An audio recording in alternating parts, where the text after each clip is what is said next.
হয়, আমি এই যি প্ৰতিবাদ অনশনৰ যি প্ৰতিবাদ আমি গণতান্ত্ৰিকভাৱে আৰম্ভ কৰিছিলোঁ আৰু আজি আমি গণতান্ত্ৰিকভাৱে প্ৰতিবাদ সমাপন শেষ কৰিছোঁ। কিন্তু আহিব লগা দিনত আমি ইয়াতকৈ অধিক জংগীভাৱে আমি আন্দোলন গঢ়ি তুলিবলৈ আমি চেষ্টা কৰিম। এই বাৰ্তা আমি প্ৰত্যেকজন অসমৰ গাহৰি পালকৰ মাজলৈ, প্ৰত্যেকজন খিলঞ্জীয়া পালকৰ মাজলৈ যে আমাক চৰকাৰে আমাৰ কথা শুনিবলৈ নাই, আমাৰ যিসকল নিবনুৱাসকলৰ ভৱিষ্যতৰ সপক্ষে তেওঁলোকে কোনো কাৰ্যপন্থা গ্ৰহণ কৰিবলৈ তেওঁলোকৰ কোনো উচ্চপদস্থ বিষয়া, ইভেন আমাৰ যি অনশনকাৰীসকলৰ স্বাস্থ্যৰ বুজ ল'বলৈ কোনো এজন বিষয়ববীয়া, কনচাৰ্ণ ডিপাৰ্টমেণ্টৰ কোনো এজন বিষয়ববীয়া উপস্থিত হোৱা আমাৰ ইয়াত দেখা নাপালোঁ। আমি অতি দুখেৰে জনাম যে এই চৰকাৰখন এখন ফেচিবাদী চৰকাৰ। এই চৰকাৰত কোনো গণতান্ত্ৰিক আন্দোলনৰ কোনো ইয়াত তেওঁলোকৰ কোনো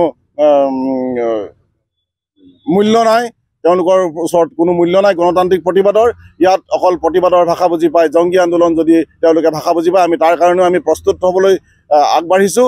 আৰু লগতে প্ৰত্যেকজন খিলঞ্জীয়াক আমাৰ এই যি আমাৰ জাতি মাটি ভেটিৰ ৰক্ষাৰ যি আমাৰ এটা আন্দোলন, আমাৰ যি অৰ্থনৈতিকভাৱে জাতীয় অৰ্থনীতি শক্তিশালী কৰাৰ যি আন্দোলন, এই শক্তিশালী আন্দোলনৰ প্ৰতি প্ৰত্যেকজন খিলঞ্জীয়া অসমীয়াৰ সমৰ্থন মই বিচাৰিম। অনাগত দিনত প্ৰত্যেকটো জাতীয় জনগোষ্ঠীয় সংগঠনৰ সমৰ্থন মই বিচাৰিম। আন্দোলনটো ৭২ ঘণ্টীয়া আছিলে। ১৬ তাৰিখ ৰাতিপুৱা ৯টা বজাৰ পৰা ১৯ তাৰিখ ৰাতিপুৱা ৯টা বজালৈকে আমি অন্নখনত বহিলোঁ। বহাৰ পিছতো কোনো বিষয়ববীয়াই আহি কিনে আমাৰ স্বাস্থ্যৰ খবৰ ল'বলৈ আমি অহা দেখিবলৈ নাপালোঁ আৰু আমাৰ মেমৰেণ্ডামখন ল'বলৈও সঠিক সময়ত কোনো উপস্থিত নহ'ল। ইয়াৰ পৰাই আমি গম পাইছোঁ যে চৰকাৰখনৰ কোনো জনসাধাৰণৰ প্ৰতি দায়িত্ব নাই আৰু আহিবলগীয়া দিনত আমি আজি এই যিটো কাৰ্যসূচী আমি নিজেই স্থগিত ৰাখিব লগা হৈছে। আহিব লগা দিনত যদি আমি চৰকাৰক ইতিমধ্যে কৈছোঁ যে 10টা বা 15টা দিনৰ ভিতৰত যদি আমাৰ যিখিনি দাবী আছে, দাবীখিনি যদি তেখেতলোকে কিবা সিদ্ধান্তত উপনীত নহয়, যদি তেখেতলোকে সেইখিনি পূৰণ কৰিব নোৱাৰে আমাৰ দাবীখিনি, তেতিয়াহ'লে কিন্তু আমি জঙ্গী আন্দোলন কৰিবলৈ বাধ্য হ'ম। দৰকাৰ হ'লে গাহৰি আনি গুৱাহাটী মহানগৰীত মেলিবলৈ বাধ্য হ'ম। দৰকাৰ হ'লে অমৰণ অন্নখন নিচিনা কাৰ্যসূচী আমি ল'বলৈ বাধ্য হ'ম। ৰঙাপাৰাবাসীৰ বাবে সুখবৰ।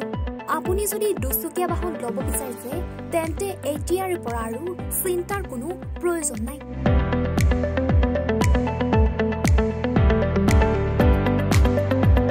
আপুনিও আহিব পাৰে DBP এছ'চিয়েটৰ বাজাজ টু হুইলাৰ ডিলাৰ।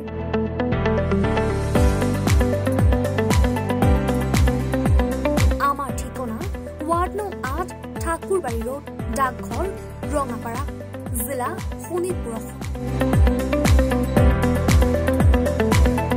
আমাৰ যোগাযোগৰ নম্বৰ 9435707133 9707967285285।